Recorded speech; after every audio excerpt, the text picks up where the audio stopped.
Dios me dio una habilidad natural, el talento para ser un atleta. He sido un atleta toda mi vida. Lo que hago es poner el talento que Dios me ha dado al servicio de su reino.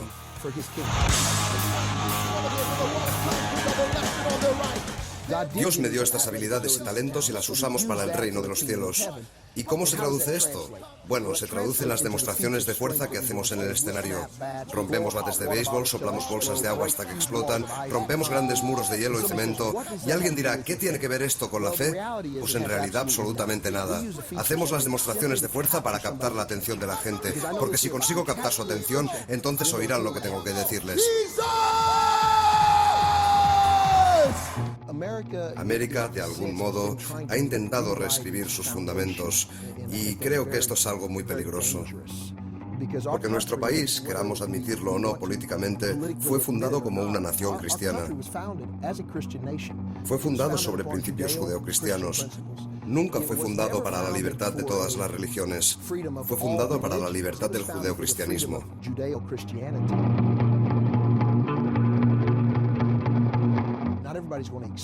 No todo el mundo estará de acuerdo, pero esto no cambia que lo que América tiene es el excepcionalismo. Lo digo con humildad, sin arrogancia, pero tenemos grandes hombres y mujeres que han logrado grandes cosas. Y esto es porque se atrevieron a soñar a lo grande, sin permitir que nada ni nadie les limitara o pusiera un techo a sus sueños y aspiraciones. Y esto es lo que llamamos el sueño americano.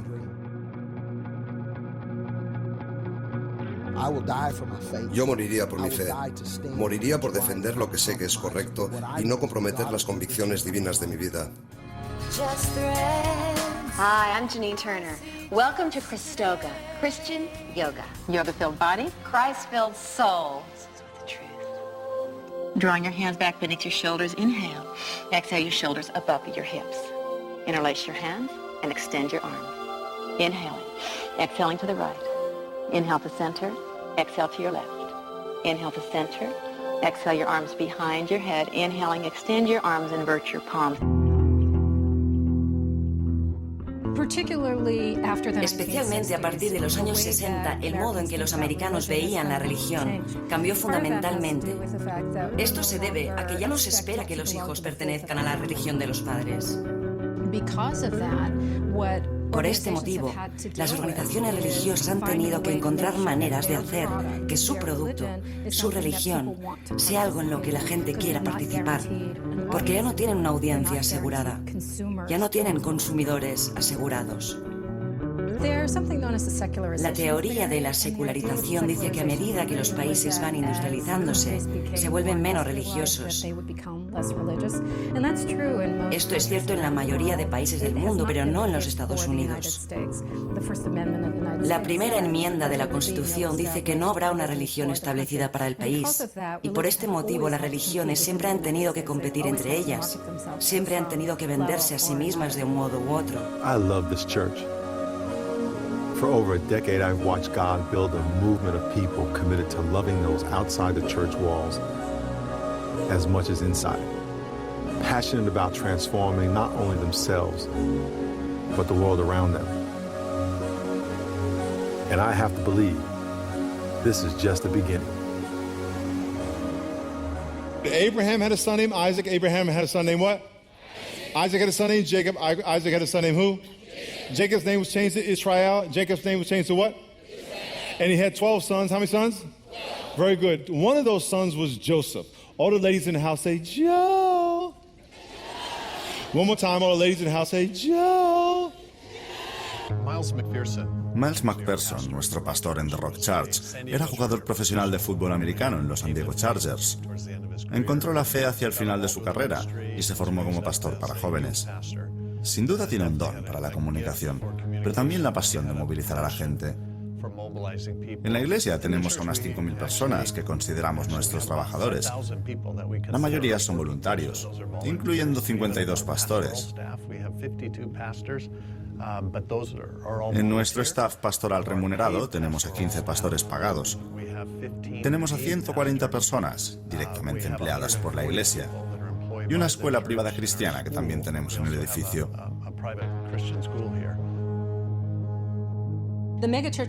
Las megaiglesias son comunidades en sí mismas. La mayoría han sido creadas en las afueras de las ciudades, en zonas en proceso de crecimiento. Así que se convierten en auténticos centros comunitarios. Muchas megaiglesias tienen entre 3.000 y 10.000 miembros.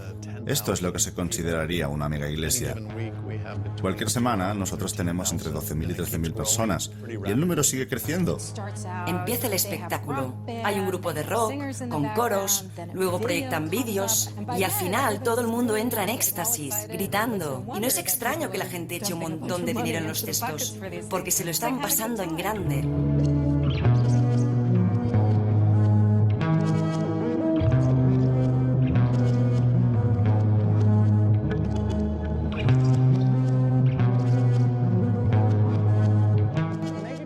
Una megaiglesia es suficientemente grande como para que puedas creer que esa es la iglesia, que ahí es donde regresará el Mesías, que esa es la que Dios está contemplando en ese momento, que esto es Woodstock y estamos allí. Además es algo autosuficiente. Estás allí y es como estar en el centro comercial. Hay de todo. Tu dentista está en la megaiglesia, tus profesores están en la megaiglesia, tu escuela está allí. Un tamaño que lo abarca todo. Y este tamaño es mega. Es como, bienvenidos a América. Esta es la celebración de Disney. El materialismo es la religión. La mayoría de nuestros predicadores cristianos más famosos son predicadores de la prosperidad, diciendo Jesús quiere que tú seas rico. Oh, Lord, I need $100,000. Hey, by next week, I felt 50,000, right? Hey, there go 30. I shot out 20. That ain't how it happened. That's not how it's happened. You're not giving the blessing anything to multiply. Listen, folks, everything else is a fantasy. It's not falling out of heaven. God's not raining money out of heaven. It's not going to happen. You're going to have to get involved with your money. En los Estados Unidos hay pocas formas de experimentar el éxtasis. Esa sensación de trascendencia y de sentirse en comunión con el resto de la gente. Esta tradición ha sido reprimida en nuestro país. Y el consumismo es una alternativa, una forma de experimentar esta sensación. El proyecto americano siempre ha intentado fusionar el consumismo con la religión, convertirlos en una misma cosa.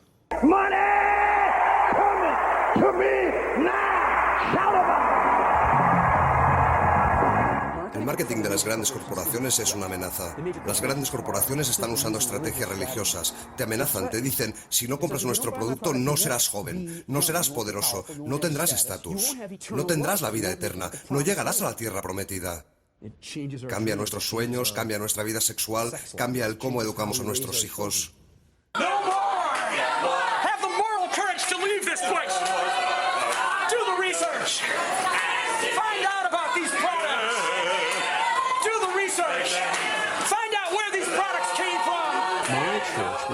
Mi iglesia fue una respuesta al régimen fundamentalista del consumismo americano.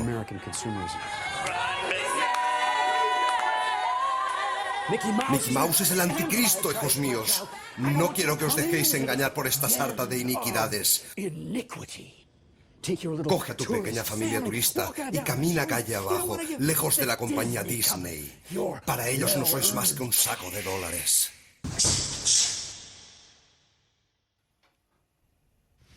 Empecé a practicar artes marciales a los 4 años. Tengo 37, así que lo he hecho toda mi vida. Y siempre quise ser actor. Cuando tenía 17 o 18 años, apareció la serie Power Rangers y me seleccionaron para participar en ella. No one may know you are a Power Ranger. Count on me, Zordon. 100%. Hay muchas cosas que vienen con lo de actuar. Fama, dinero, no era lo que buscaba, yo solo quería ser actor. Luego me mudé a Texas y creé una marca de ropa llamada Jesús no se rindió. Somos la primera y única marca de ropa cristiana para luchadores de artes marciales mixtas.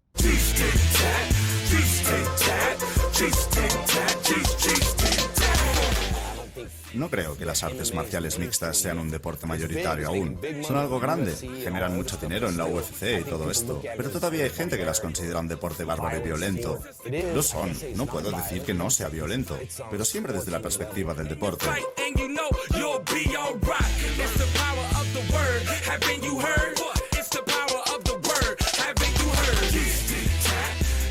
Escribí 2 canciones sobre Jesús no se rindió. Quería transmitir el mensaje de que el poder que tengo me lo ha dado Dios, así que no te enfades, solo es mi trabajo. Así que cuando entres en la jaula, este es tu trabajo.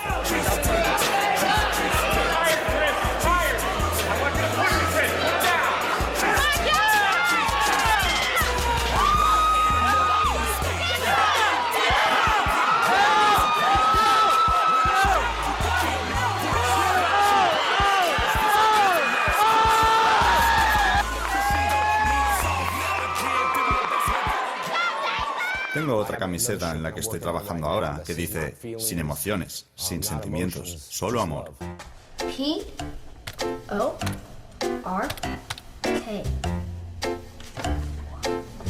That's not pork.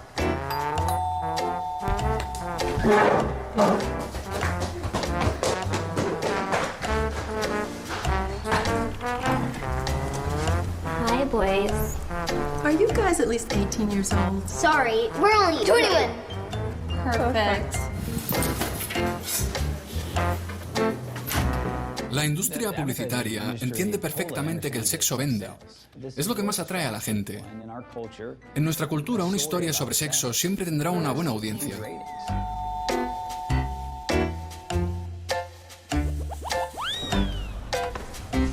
Hi, sweetheart. Lo que intentamos hacer es ayudar a la gente a que entienda que ver pornografía les va a crear unas falsas expectativas y esperanzas sobre lo que es realmente el sexo. Este proyecto se llamó xxxchurch.com y hace casi 10 años que lo empezamos. ¿Quién lo hubiera dicho? Ahora me conocen como el pastor porno y mi vida ha cambiado completamente.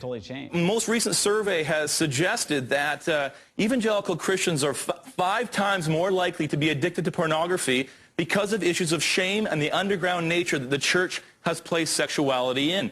Ron, why is that? What's going on there? Why a higher rate of addiction in that population? Well, look, I was an educator. I used to be a school teacher. I have a master's in special ed. We found that the more restrictive the environment is, the more the kids want to act out. When you keep pushing kids in a certain direction, don't do this, don't do that, don't do this, they actually want to do things. It makes them more experimental. Ron se ha convertido en un gran amigo. Es mi oponente en el escenario, pero fuera de él es un amigo. Somos amigos con opiniones distintas respecto al tema del porno. Is porn breaking up marriages? For sure, without a doubt I say that. I get it in my inbox every day. Porn is destroying my marriage. Hemos ido a ferias pornográficas durante años y un día pensé, ¿qué podríamos hacer para ayudar a la gente más a largo plazo? Y obviamente creemos en la Biblia, pero el libro no es muy bien recibido en algunos de los círculos en los que nos movemos. Por eso pensé, no vamos a reescribirlo, pero le vamos a cambiar la portada por otra que encaje mejor con nuestro estilo. Así que nuestra Biblia dice, Jesús ama a las estrellas porno. A algunas personas religiosas casi les da un ataque al corazón. Piensan que iremos al infierno por decir algo así. I don't know if you guys ever been walking around the mall or like a fair or something like that, and you see this really beautiful, gorgeous lady, and she's walking hand in hand with sort of a Quasimodo hunchback-looking guy. And you're like, how the heck did they get together? I'm that guy. Walking around and like, how did you? And I'm like, I don't know. I have no idea. You need to accept Jesus. La comedia cristiana es difícil por varias razones. Para empezar, la comedia procede del dolor. La comedia ha sido generalmente una forma de expresar la rabia y la frustración, una forma de canalizarlas. La comedia cristiana a menudo quiere decir, una vez te conviertes en cristiano, todo es genial. Y si todo es genial, no tienes nada de qué quejarte, por tanto nada de qué reírte. Muchos cristianos tienen problemas para ir a un club de la comedia, porque 8 de cada 10 cómicos son muy ofensivos. Así que mi marido y yo trabajamos muy duro para producir espectáculos a los que pueda asistir todo el mundo. This one is inspired by my mother because I heard her on the phone and she's talking about somebody's issues. And I was like, Mama, that is so not Christian. And she's like, oh, yes, it is because we are Christian and we don't have issues. We have prayer requests. She's like, we don't go to therapy, we go to small group. And so this shirt was inspired by my mother's small group. It says, it's not gossip if your head is bowed.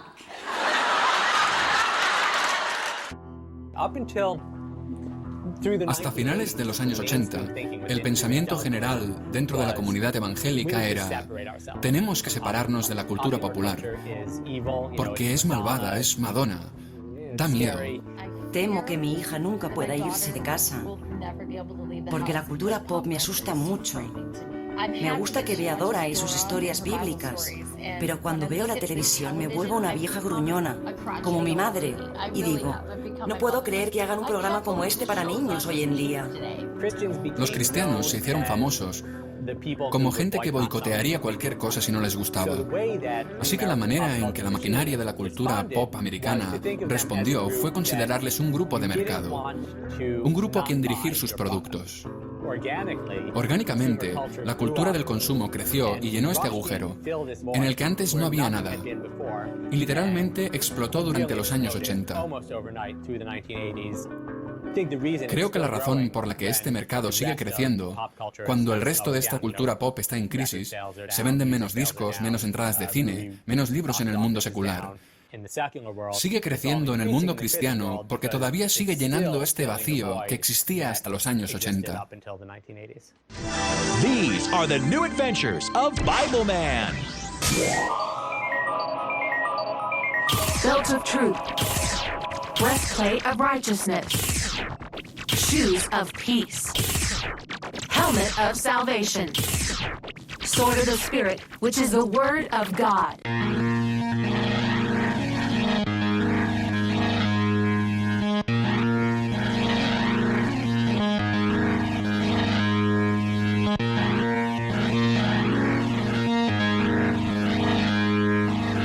Crecí en un hogar cristiano. Mis padres eran pastores nazarenos en West Texas. Yo no era cristiano, solo sabía 4 cosas. No quería creer en la Biblia ni en estas cosas. Pero a los 20 años perdí un amigo en un accidente de tráfico. Lo último que quería era hacerme cristiano, ya que todo el mundo hablaba de si mi amigo habría ido al cielo o al infierno. Finalmente me desengañé por completo de la religión y le dije a mi prometida que había decidido ser ateo. Esa noche tuve un sueño. En el sueño moría e iba al infierno. El día después de convertirme en ateo, me arrepentí y me entregué a Cristo. Nunca quise ser pastor ni tener una iglesia, pero en 1999 Dios me habló y me dijo, quiero que prediques. Le dije, ok. Al día siguiente me dijo, quiero que empieces una iglesia. También dije, ok, aunque no sabía lo que significaba o cómo se hacía. Y al día siguiente me dijo, empieza domingo que viene. Y así fue como en 6 o 7 días empezamos Deliverance Bible Church.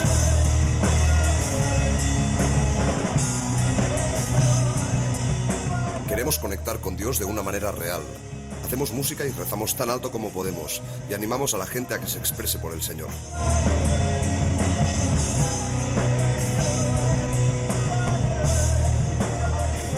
Thank you for the breakthrough this year, God. Thank you for your word, Father. We glorify your name. We bless you. Just lift him high right now.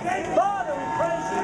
We praise you. We praise you. We praise you. We praise you, God. We honor you. We glorify you, God. We bless you, God. We praise you. We praise you. We praise you, God. You are faithful. You are faithful, God. Thank you, God. Thank you, Lord. Thank you, Lord. Thank you, mighty God. Thank you, mighty God. Bless you. Praise you, God. La experiencia de renacer en Cristo es que te das cuenta de que has sido condenado por tus pecados. Es como estar ante un tribunal. Estás allí de pie, esposado, y entiendes que lo que hiciste está mal. Y delante tienes un juez que es Dios y va a juzgarte. Esto es verdad. La fe es algo real. Es una revelación de la verdad. Y estás dispuesto a vivir y a morir por esta verdad.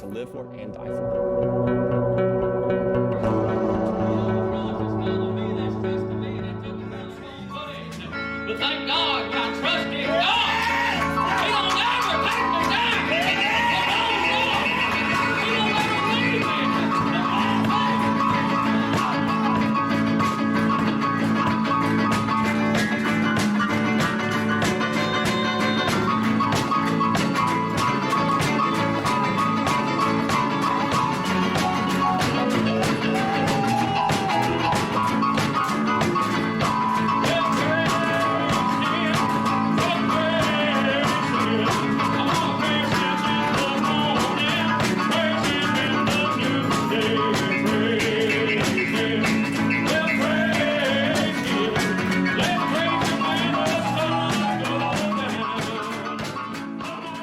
fe es aquello que esperamos y de lo que tenemos evidencias. Si dices que crees en algo, tienes que demostrar que es aquello en lo que crees.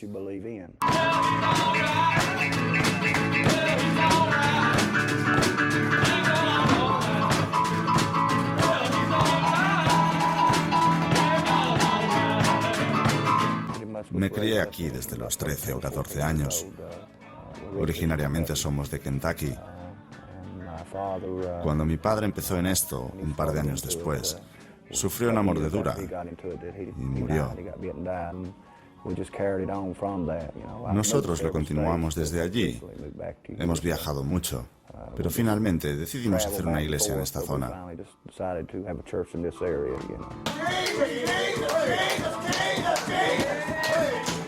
Practicamos el sentimiento de la fe. Hablamos en lenguas nuevas, como la mayoría de pentecostales. Bebemos veneno, manipulamos fuego, hacemos muchas cosas. Nos guía el Espíritu Santo. Es lo que Él quiere, no lo que nosotros queremos.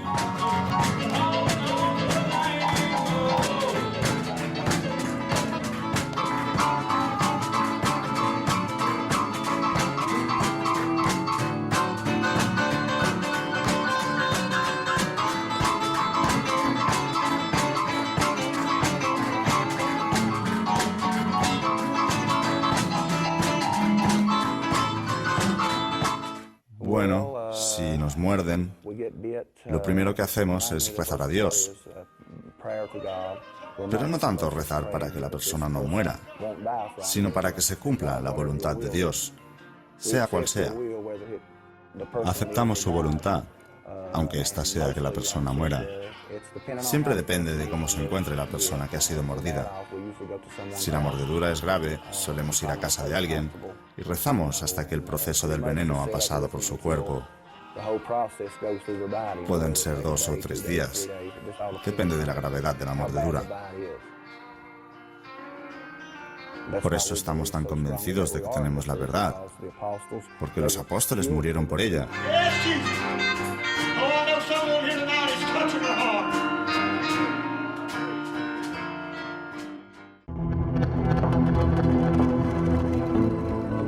La mayoría de los cristianos parece creer que la Biblia es un libro que cayó del cielo, envuelto en oro, y que vino directamente de Dios.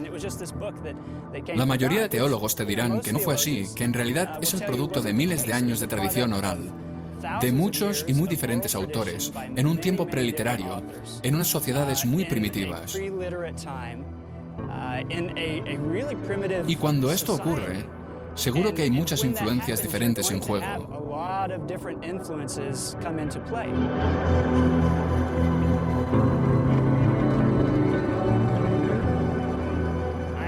Tengo mucha incertidumbre respecto a la existencia de un infierno literal, porque puedo leer la Biblia y ver cómo este concepto ha evolucionado a lo largo de la historia.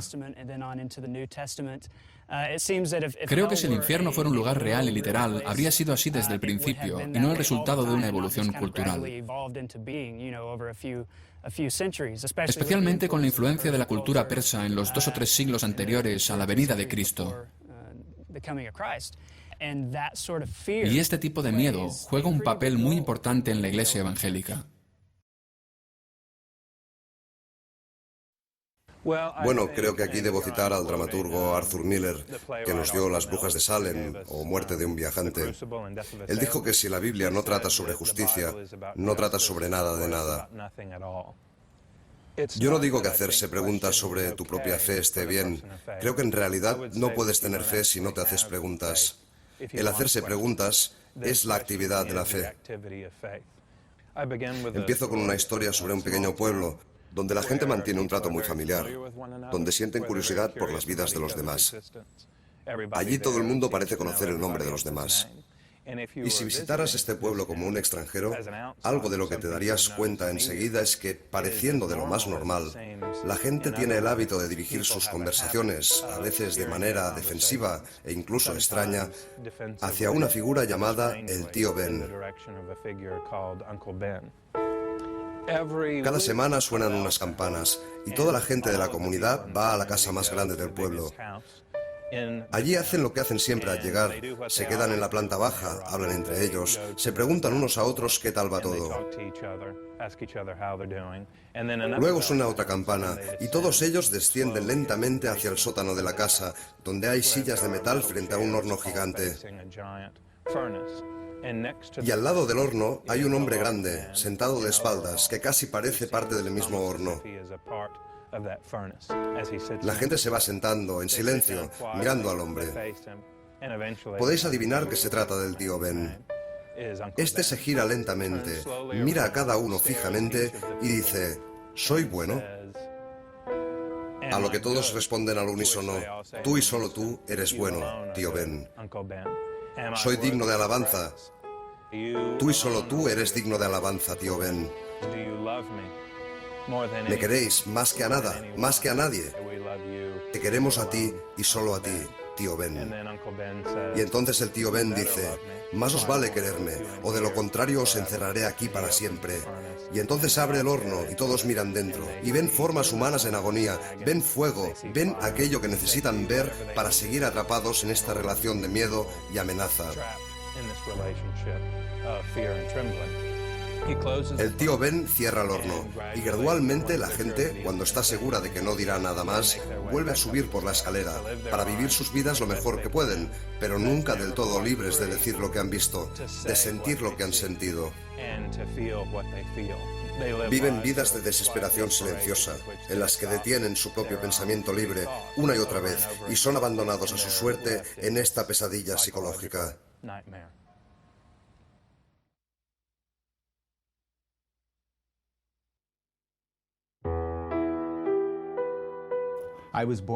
Nací en 1952 y mis padres eran misioneros fundamentalistas cristianos. Vivía en un pequeño pueblo de los Alpes suizos, donde había más vacas que gente, unas 200 o 300 personas. Y mis padres me educaron en casa, de modo que no fui a la escuela con los niños del pueblo, sino que corría salvaje por la montaña. Esencialmente me crié en medio de una comuna hippie cristiana, así que tuve una infancia muy extraña, comparada con la de nadie a quien haya conocido desde entonces. Si hubieras estado en el ministerio donde mi padre era el pastor, llamado La Pri Fellowship, allá por 1968, habrías encontrado a gente como Timothy Leary, gente de la industria de la música y el cine, todo tipo de europeos y americanos que pasaban por allí para hacerle preguntas. Era una especie de gurú espiritual, aunque desde una óptica cristiana. Luego, en 1973, en los Estados Unidos, el Tribunal Supremo aprobó una ley que legalizaba el aborto. Y mi padre se posicionó contra esa ley. Y luego, de un modo extraño, ya que dirigía una comuna hippie cristiana, se convirtió en un líder de lo que sería el movimiento pro-vida americano.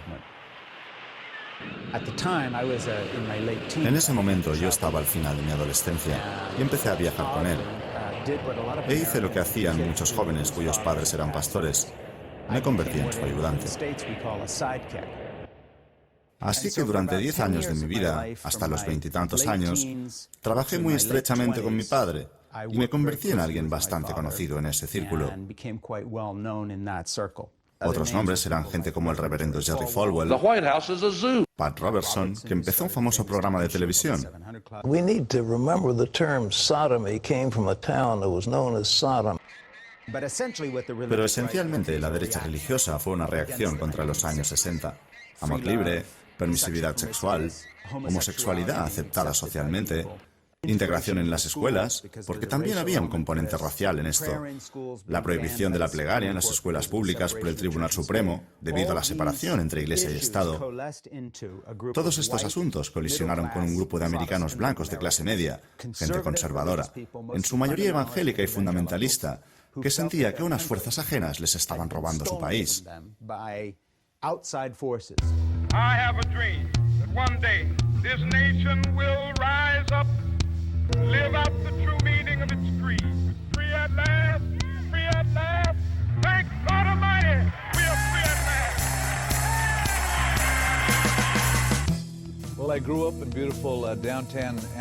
Crecí en la preciosa Anaheim, al lado de Disneylandia, a principios de los años 50, cuando la única banda organizada de la ciudad era el club de Mickey Mouse. Lo llamábamos Clanaheim, porque el Ku Klux Klan por aquel entonces dominaba la ciudad. Y la gente de mi color era una cosa rara y escasa en Orange County.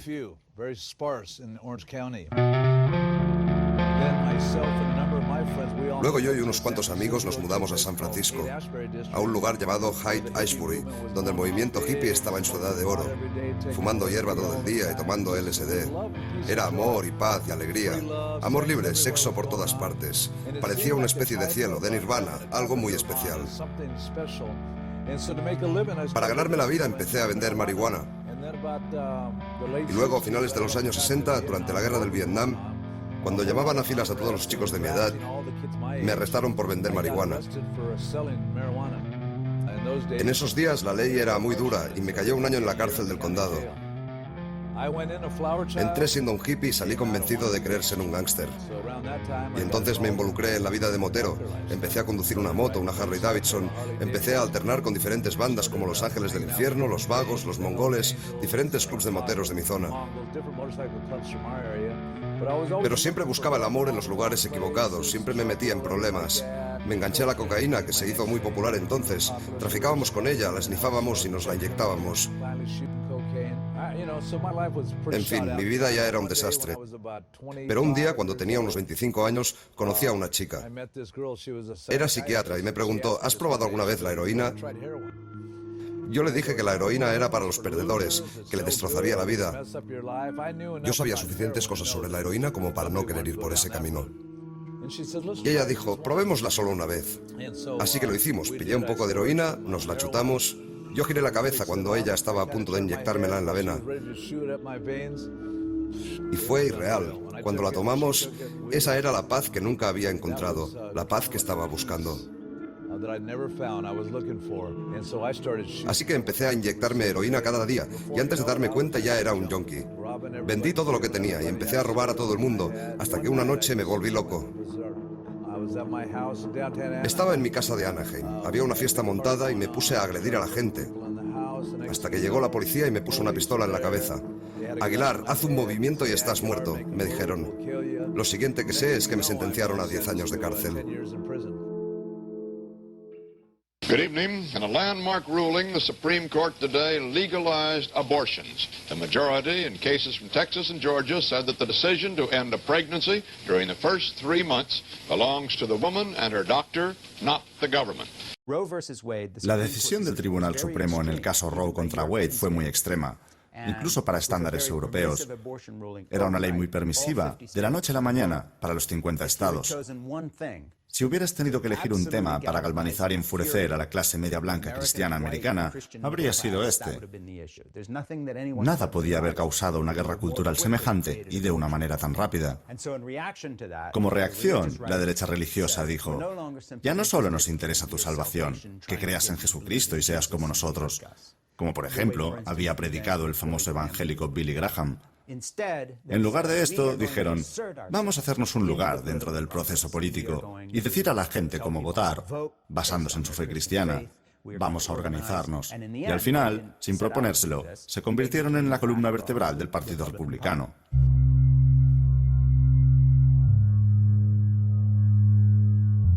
Nuestra visión es ayudar a los padres a enseñar a sus hijos la historia de América, de dónde venimos y hacia dónde vamos. En Generación Joshua les enseñamos a los adolescentes que ellos también pueden marcar la diferencia. Tal vez no tengan edad para votar, pero nosotros creemos que los adolescentes pueden ayudar mucho. Nuestros miembros han trabajado voluntariamente en campañas de candidatos que comparten nuestros valores. Candidatos pro vida, que creen en la familia tradicional, que apoyan la educación en casa, los derechos de los padres, un rol limitado del gobierno federal. Y gracias a su trabajo, hemos logrado elegir miembros del Congreso que comparten nuestros valores. A los jóvenes no se les enseña a pensar por sí mismos. Se les dice qué tienen que pensar, se les dice esto es verdad. Y esto ha creado una generación de gente que son seguidores, no son líderes. Los líderes pudieron ser cualquiera. La razón por la que estos líderes destacaron no es porque nadie tuviera un plan. Sencillamente fueron los primeros en empezar a hablar de estos temas. Y mi padre era uno. Sin esa guerra de culturas, por ejemplo, George Bush nunca hubiera sido presidente. Fue elegido candidato del Partido Republicano porque cuando le preguntaron si era pro vida, dijo que sí. Si él no hubiera sido presidente, no habrían muerto 5.000 americanos en la guerra de Irak, ni otros tantos miles de iraquíes hubieran sido masacrados. Hubo muchas consecuencias que no tenían nada que ver con nuestra causa, pero como nuestra causa se convirtió en el test, pro vida o no pro vida, generamos una atmósfera en la que los candidatos de la ultraderecha más radical pudieron prosperar. Esta ha sido la historia de la política americana durante 40 años, desde 1973.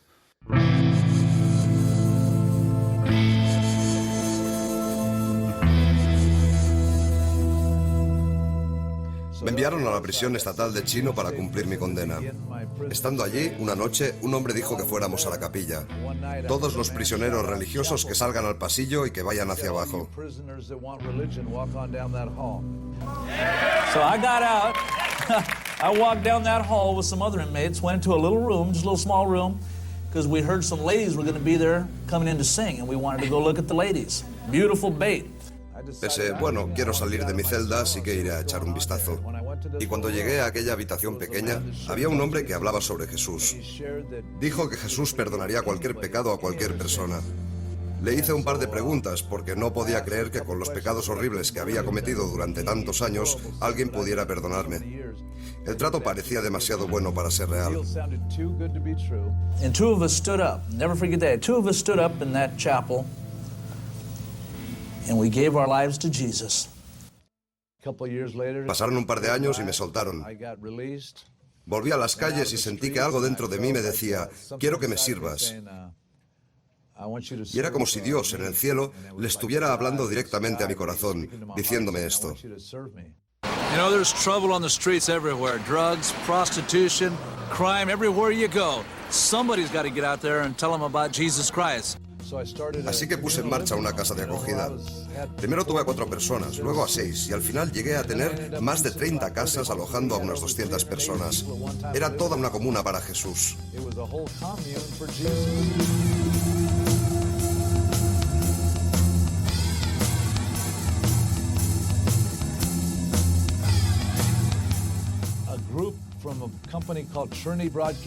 Un programa de la televisión cristiana Trinity Broadcasting Network, la mayor del mundo, no podía creer que mi esposa y yo recogiéramos a gente de las calles y la metiéramos en nuestra propia casa. Gangsters, todo tipo de malos elementos de clubes de motoristas, gente de los cárteles de la droga.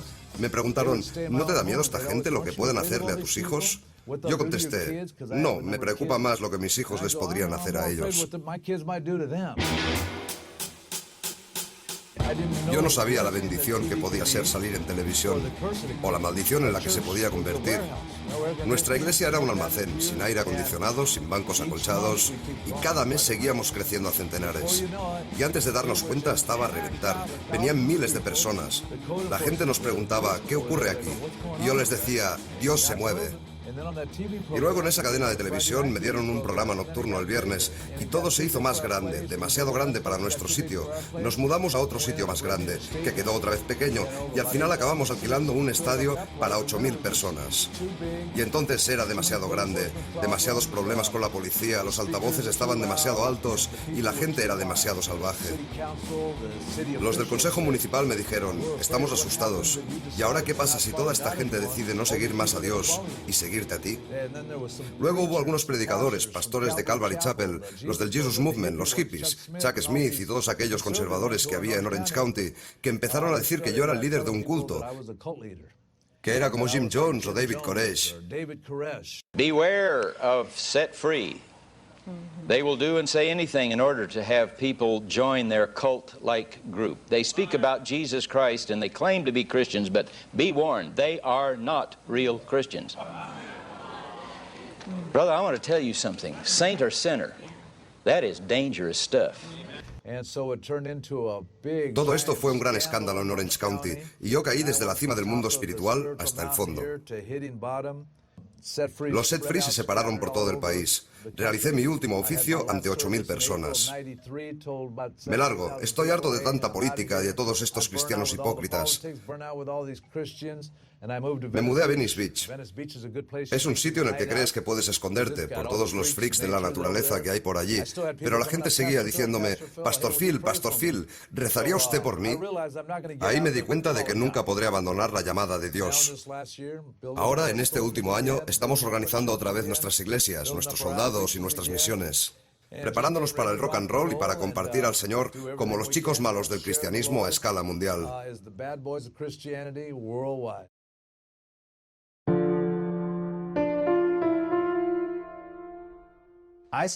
Empecé a cuestionarme mi rol junto a mi padre en la derecha religiosa desde el principio. Soy pintor, escritor y quería ser cineasta. Y no hay lugar en el mundo menos amable hacia el arte que la derecha religiosa americana. Pero estuve metido en ella intensamente durante 10 años por 2 razones. La primera, la codicia, porque ganaba mucho dinero. Hay mucho dinero en vender a Dios y combinarlo con la política. La segunda razón es que creía en nuestra causa. Era apasionadamente pro vida. Estas 2 razones me llevaron a una tercera. Me di cuenta de que si ganábamos, si el bando en que yo estaba ganaba, convertiríamos a América en una teocracia. Luego tuve una crisis de conciencia. La gente a la que más odiaban era la gente que más me gustaba a mí. El país que querían crear era un país en el que no habría lugar para gente como yo, si hubieran sabido cuáles son mis verdaderos intereses. Y cuando entendí que, con todas mis dudas y mi disgusto con el movimiento al que pertenecía, me estaba convirtiendo en un líder evangélico, llegó un momento en el que ya, a pesar de todo el dinero, de todo el acceso al poder, era algo con lo que ya no podía vivir. Empecé a ir a una iglesia griega ortodoxa y dije, esto es todo, se acabó el protestantismo. Y luego mis ideas políticas empezaron a desplazarse hacia la izquierda. Y cuando Barack Obama se presentó como candidato a la presidencia, trabajé para que saliera elegido, escribiendo muchos blogs y artículos en Internet apoyando su presidencia. Al llegar a este punto, ya me había convertido en el enemigo de mis viejos amigos y me consideran un traidor.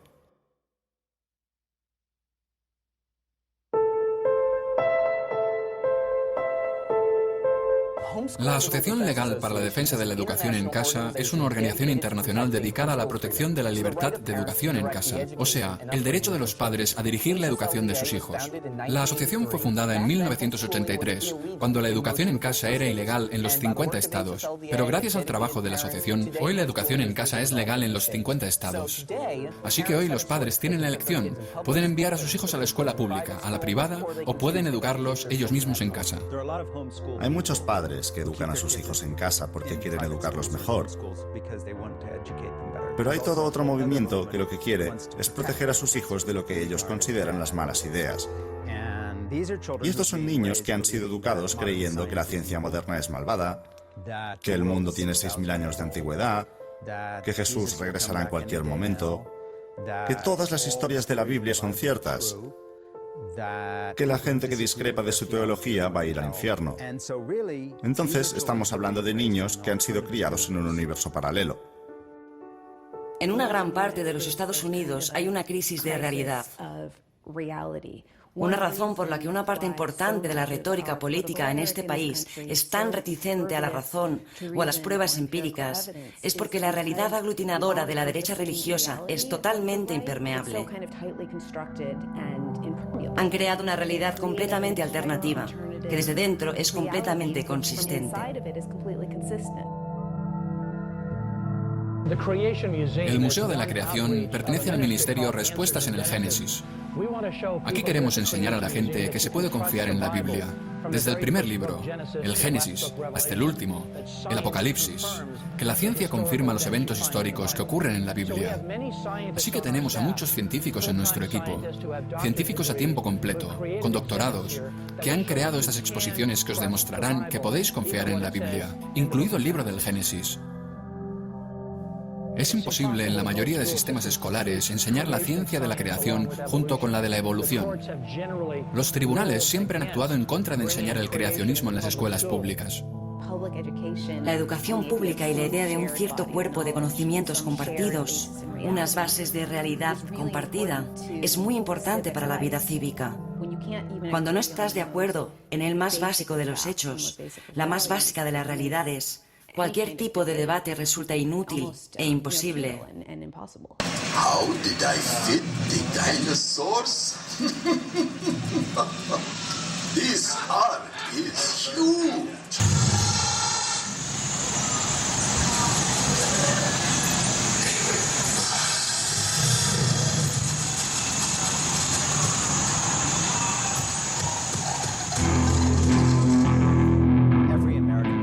Cada facción americana desde el mismo principio de la historia de los Estados Unidos ha clamado que Dios está con nosotros. Y esto condujo a esta idea llamada excepcionalismo americano. América cree realmente que fue puesta aquí, en la tierra, por Dios, para enseñar a los demás cómo deberían ser, que este es un mejor país, un país excepcional. Escucha a cualquier político americano, y si quiere salir elegido, hay dos cosas que tiene que decir. La primera, que cree en Dios. Un ateo no puede ser un presidente americano. Y en segundo lugar, tiene que decir que este es el país más grande sobre la faz de la tierra. Y este espíritu todavía anima a América. Enseñaremos al resto del mundo cómo ser civilizado. Este es el latido de la política exterior americana. Pero también afecta a la política en otros aspectos. Por ejemplo, el apoyo de Estados Unidos al Estado de Israel, que ha sido inequívoco, obedece a un concepto teológico. Israel es el pueblo elegido, los árabes son malvados porque se oponen a la gente elegida de Dios, y si observas la historia del Estado de Israel, tiene sus raíces en dos cosas: el sionismo, nacido de la cultura europea del siglo XIX, y el apoyo de los Estados Unidos, que no es sionista, sino cristiano evangélico.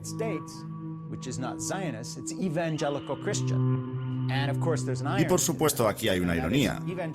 La teología evangélica dice que todos los judíos morirán e irán al infierno, que Jesús volverá y los matará a todos menos a 144.000. Así que no confundamos el sionismo cristiano con ser pro-judío. Es pro-apocalipsis.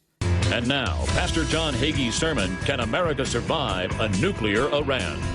According to the prophet Ezekiel, Russia and Iran will form a coalition in the last days in an attempt to conquer Israel. Iran and Russia are going to be wiped out. It's not Israel that gets destroyed, it's the enemies of Israel that get destroyed. Get that message early on. Are you ready for the return of the Lord Jesus Christ? The greatest prophecy in the Bible is not far from fulfillment.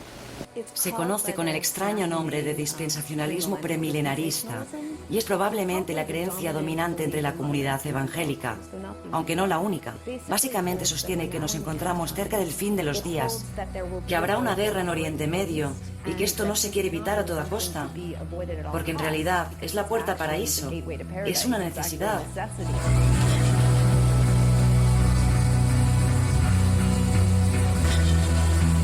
George Bush creía en esto. Era un cristiano evangélico y sincero al respecto. Afectó su política muy directamente. Es por eso que atacó Irak. No tuvo nada que ver con el 11S.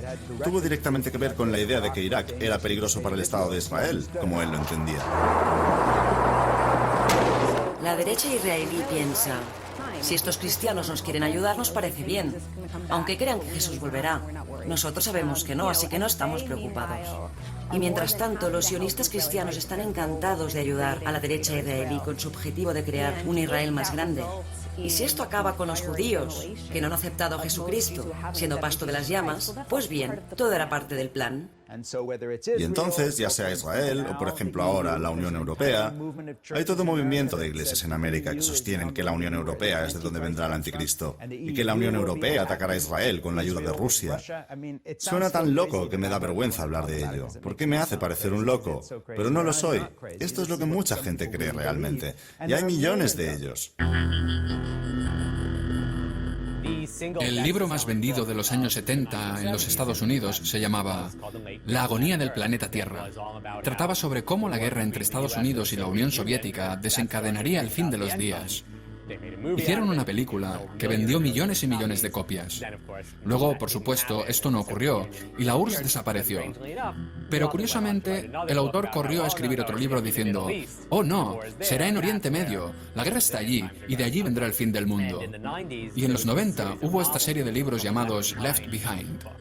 Son las obras de ficción más vendidas de la historia de los Estados Unidos. Son como versiones a lo Tom Clancy del libro del Apocalipsis, de la historia del fin de los días. En estos libros, el secretario general de las Naciones Unidas es el anticristo. En los videojuegos de Left Behind, el objetivo es formar milicias cristianas y luchar contra las fuerzas del gran ejército mundial en las calles de Nueva York. Mucha gente leyó estos libros y, a pesar de ser ficción, se los creyeron como si fueran verdad. Así que creo que la visión que la mayoría de los americanos tiene del fin de los días viene de estas novelas. The mainstream, not just media, but culture, doesn't sufficiently take stock of the fact that within our culture we have a subculture which is literally a fifth column of insanity that is bred from birth through homeschool, Christian school, evangelical college, whatever, to reject facts. Can Christianity be rescued from Christians? La gente me pregunta a quién voté la última vez. Y voté a Hillary Clinton. Quería que ella fuera presidenta porque me imaginé que sería la primera en apretar el botón rojo y volarlo todo por los aires. Estoy impaciente por ir al cielo.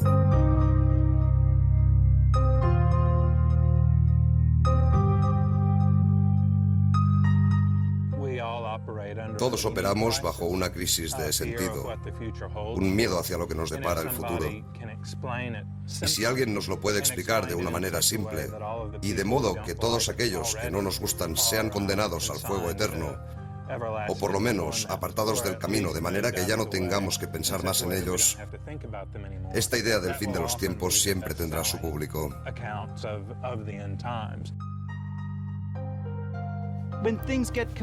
Cuando las cosas se complican, cuando la historia se vuelve confusa, la gente quiere que acabe.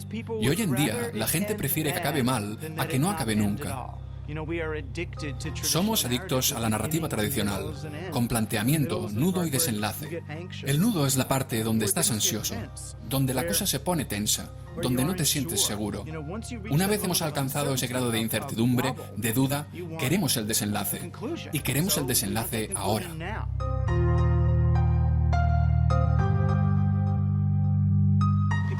La gente se siente reconfortada ante la muerte, se siente reconfortada ante el fin. La idea del fin va unida a la de la creación.